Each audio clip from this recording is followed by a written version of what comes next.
Ladies and gentlemen, sooner or later we will get Ted Arnaud with us once again, but he's a little busy tonight with his son, as we mentioned. The coach of the Oakland Golden Bears, already thinking 2017 football and beyond, and he talks football with us every Sunday on the Coons Market Black and Gold Sunday Show at 12:30 on the Disc of the Pittsburgh Newsline, 24/7, the great game that is the National Football League. But Ted and I like to talk a little business, a little politics from time to time, especially when big stuff is trending like today. It's all about the $101 trillion budget of President Donald Trump. And I'll tell you, it's like a Vegematic. He is just slicing and dicing. And let's begin, Ted, by talking about some of the department cuts. Environmental Protection Agency, $2.6 billion. State Department, $11 billion. More on what Rex Tillerson, I think a great Secretary of State, former chairman of ExxonMobil, had to say about that. Labor Department, $2.5 billion. Agricultural Department, $5 billion. That concerns me a little bit, as this one does. The U.S. Army Corps of Engineers, $1 billion. Now, let's go to the State Department one, Ted. Let me just share.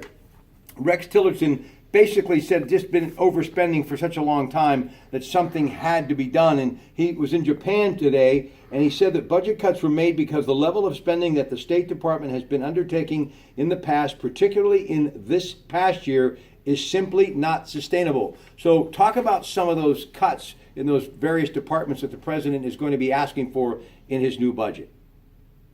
Well, it's interesting because the way they designed this budget, they basically went through his campaign speeches, and those areas that he highlighted in his campaign speeches is how they've actually designed the budget. He said, we're going to spend a lot more money for the people in the United States and less for people elsewhere. Mm-hmm. Hence, a lot of the cuts in the Department of State budget. And I think Tillerson is looking at it like a businessman would look at it. And I think what previous administrations have done is say, well, we're working on a full tank here, and we know that we can fill it up at any gas station and use our charge card and not worry about paying for it. Tillerson's not used to running a business that way. He's used to running a business saying, okay, this is what we're going to bring in.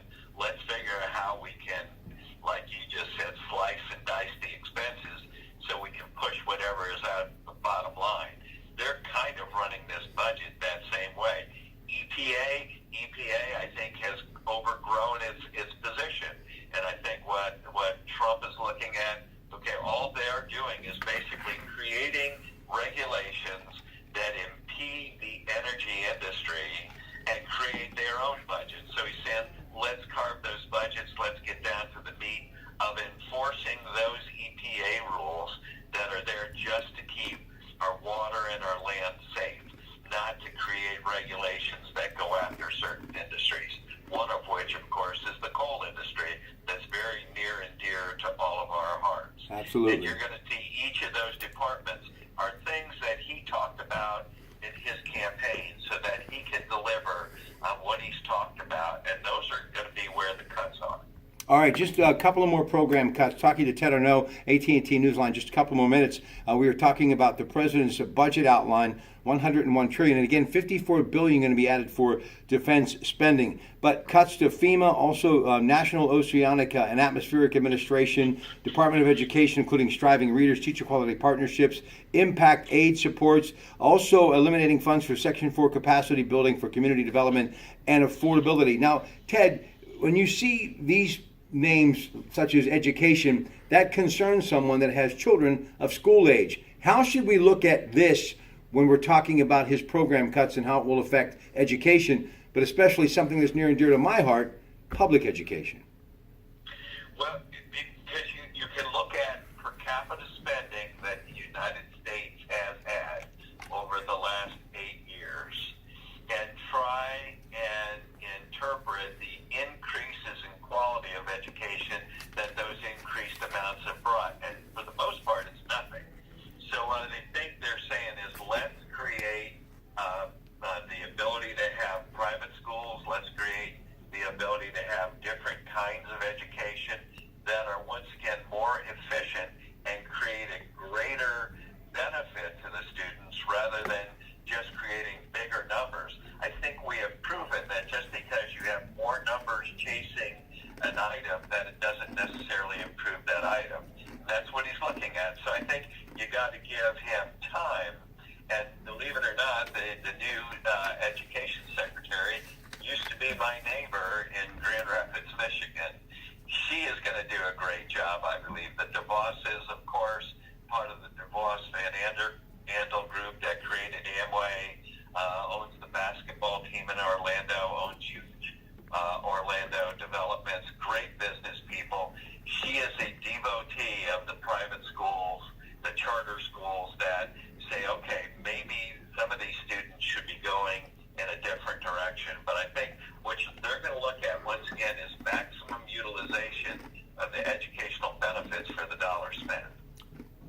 talked about the EPA. One other thing, actually two things I want to talk about. HUD, $6.2 billion in HUD cuts, and a lot of this is because the president's desire to simply get rid of programs that don't work.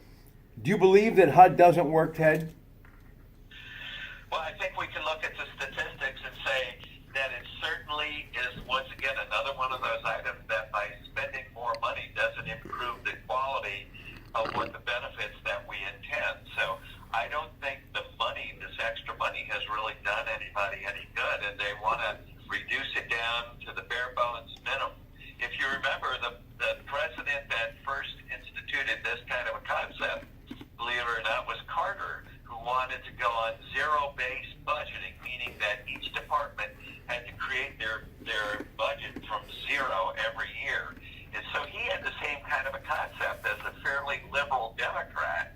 And here we're taking away and saying, okay, let's look at each one of these expenditures and the benefits that we get at these expenditures and what's best for the American people, not anybody else, not foreigners, not anything, the American people. And I think that's the way he's looking at it. All right, that border wall, we've talked a lot about that, but that'll be a big part of this budget too. Energy and transportation, even possible cuts when it comes to Amtrak, which I'm not sure is such a good idea, but I still am a believer in high rail service as far as coast to coast, something that's long overdue for this country. It'll put people back to work. It'll give the steel industry a big boost, and more importantly, it'll bring us into the century that we are now in, like the rest of Europe has been in for generations. Also, Trump budget, Ted, blueprint also proposes cutting the Department of Health and Human Services by 18%, including cutting the National Institute of Health by $5.8 billion to $25.9 billion. How much are these $500 million, meaning going from 50, say, billion down to 25.9 billion? How much is that really going to hurt